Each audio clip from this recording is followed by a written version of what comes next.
But first, we've got the news here. The U.S. suffered another record day of deaths from coronavirus yesterday, more than 1,900 lives, as the total number of deaths now closes in on 15,000. The nation's epicenter, New York State, also recorded its highest number of deaths in a single day, 779. And at 151,000 confirmed cases, New York State alone now has more cases than any other country other than the United States. There is, however, a glimmer of hope. The number of hospitalizations in the state continues to decline. Governor Andrew Cuomo says it's a sign that the social distancing measures are working. We are flattening the curve by what we are doing. If we stop what we are doing, you will see that curve change.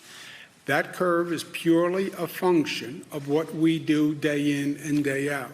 It's not a time to get complacent. It's not a time to do anything different than we have been doing. Joining us now, the governor of New Jersey, Phil Murphy. Governor, thank you so much for joining us. Is New Jersey at any point where the peak might have been met? How are your numbers? Good to be with you, and God bless the veterans. Our numbers, the curve on positive tests does look like it's beginning, and I say beginning, to flatten. It looks like we're a couple of beats behind New York. But I want to echo what Governor Cuomo said. This is no time to sit back and relax. We have about as aggressive a set of policies in place for social distancing as any American state. In fact, we tightened it even further this week. And I would just beg people, if they're watching from Jersey, stay home. Please stay home and stay away from others. Again, a glimmer of hope, but it's way too early to declare any sort of victory here. So, Governor, tell us, Joe Scarborough here, tell us, what do you need right now, other than all of America's thoughts and prayers? What do you need? What do those medical heroes on the front lines, the doctors and the nurses need? What do patients, what do seniors need as you still face down this crisis? Yeah. I mean, Joe, long-term care facilities, as you all discussed a minute ago, continues to be a very high area of focus for us. Veterans homes, of which we have 3, nursing homes up and down the state. I think we've got 375. But as a general matter, this is a war with 2 fronts. And I've been quoting Churchill a lot lately. Never have so few done so much for so many. It's actually both ways right now. The many, the 9 million of us, need to stay home and stay away from each other. That flattens the curve and allows a much more manageable amount of cases, hospitalizations, et cetera.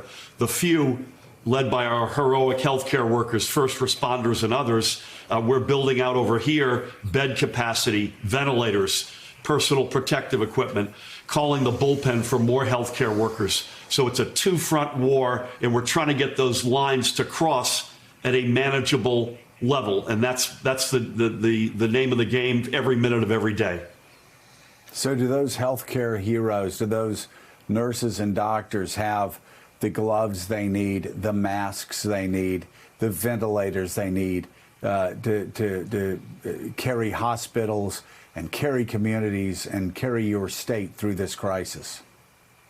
Joe, I mean, honestly, we are fighting every single day, never mind every hour of every day, to stay ahead of that. The bed capacity is expanding dramatically. That's due to a lot of creativity by our hospitals. The Army Corps has been huge.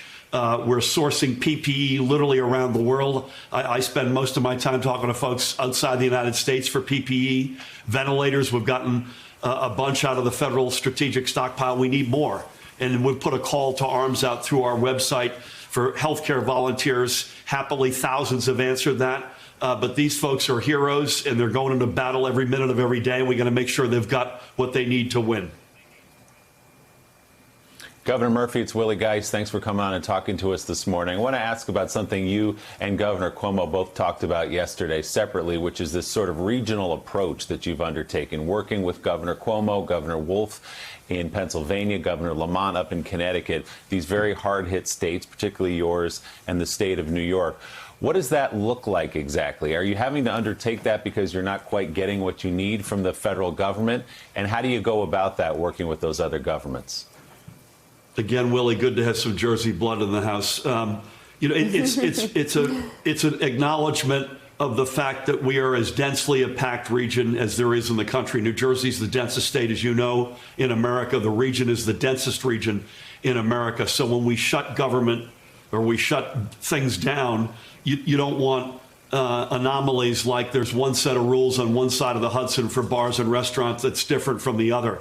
So Governor Cuomo, Governor Lamont, Governor Wolf, and to a certain extent Governor Carney in Delaware, we all coordinated in bringing our societies, our states to a shutdown.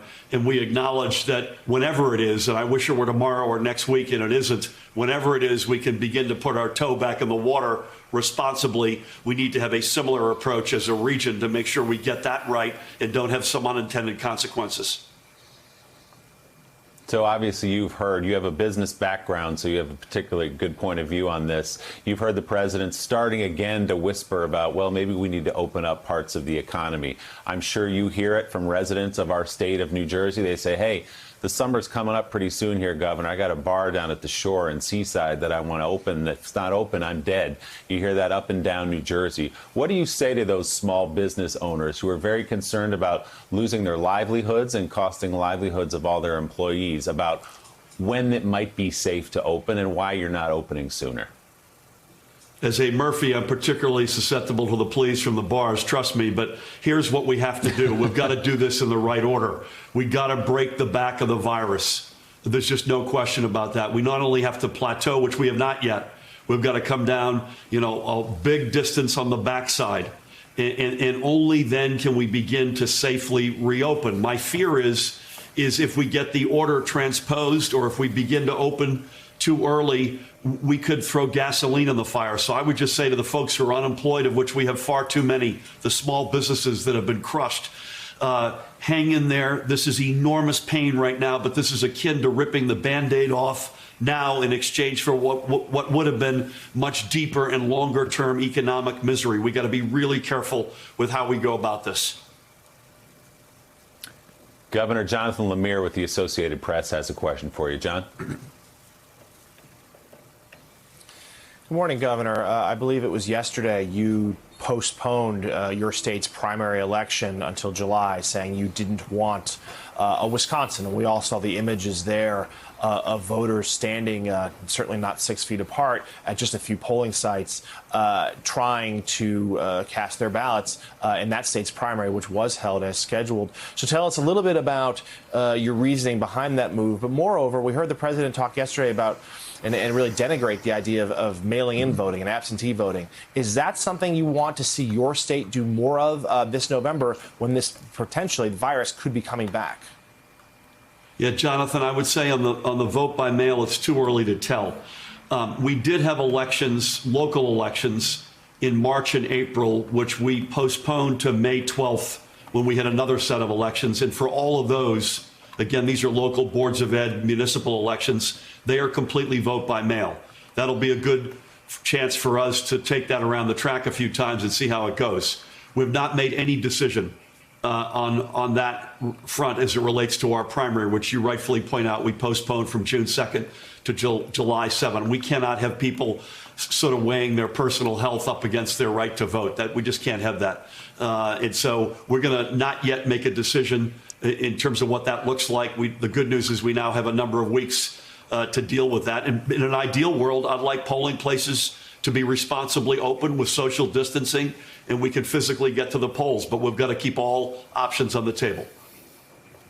Governor Phil Murphy, thank you very much. We wish you the best. We'll talk to you soon. And thank you for your leadership. Thank you. We're thinking about you and praying for you and the people in New Jersey. Absolutely.